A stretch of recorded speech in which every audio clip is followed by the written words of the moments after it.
श्री कृष्णा दोस्तों, मैं सपना शर्मा आप सभी का हार्दिक स्वागत करती हूँ आपके अपने चैनल पर। दोस्तों, आज के वीडियो में मैं माँ ब्रह्मचारिणी की कथा लेकर के आई हूँ। नवरात्रि के दूसरे दिन जो है माँ ब्रह्मचारिणी के स्वरूप की पूजा की जाती है। नवरात्रि के हर स्वरूप में जो है माता की कथा सुनी जाती है और उनकी पूजा अर्चना की जाती है।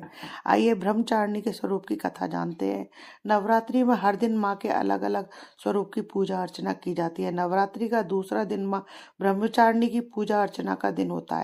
माँ का यह रूप भक्तों को मनचाहे वरदान का आशीर्वाद देता है। माँ के नाम का पहला अक्षर ब्रह्म होता है, जिसका मतलब होता है तपस्या, और चारणी मतलब होता है आचरण करना। अर्थात माता का यह स्वरूप जो है तपस्वी की तरह आचरण करने वाला है। ब्रह्मचारिणी की आराधना करते समय बोले जाने वाला श्लोक जो है, आप इस श्लोक के साथ माता ब्रह्मचारिणी की जो है आराधना करना। या देवी सर्वभूतेषु माँ ब्रह्मचारिणी रूपेण संस्था नमस्तस्यै नमस्तस्यै नमस्तस्यै नमो नमः। ये कथा जानते हैं कि माँ का नाम ब्रह्मचारिणी क्यों पड़ा।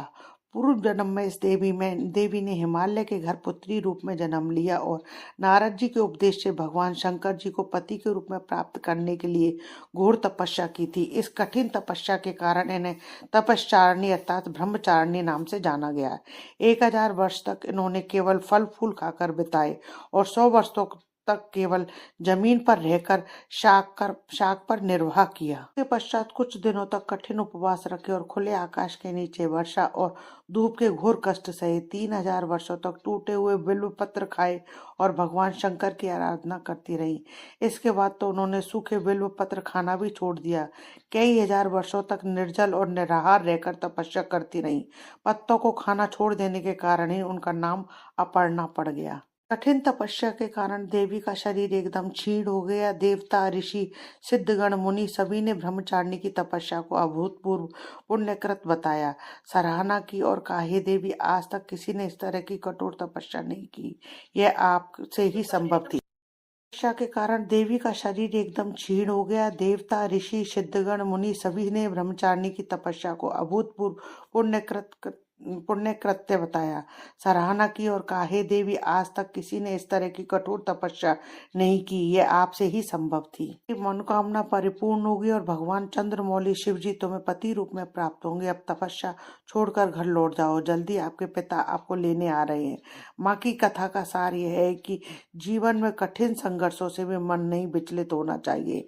माँ ब्रह्मचारिणी देवी की कृपा से सर्व सिद्धि प्राप्त होती है। माँ ब्रह्मचारिणी की पूजा करने से कृपा और भक्ति की प्राप्ति होती है। माँ ब्रह्मचारिणी माँ पार्वती का वह रूप है जिसने शिव जी को पाने के लिए कठोर तपस्या की थी। ब्रह्मचारिणी की पूजा से तप, त्याग, संयम की प्राप्ति होती है।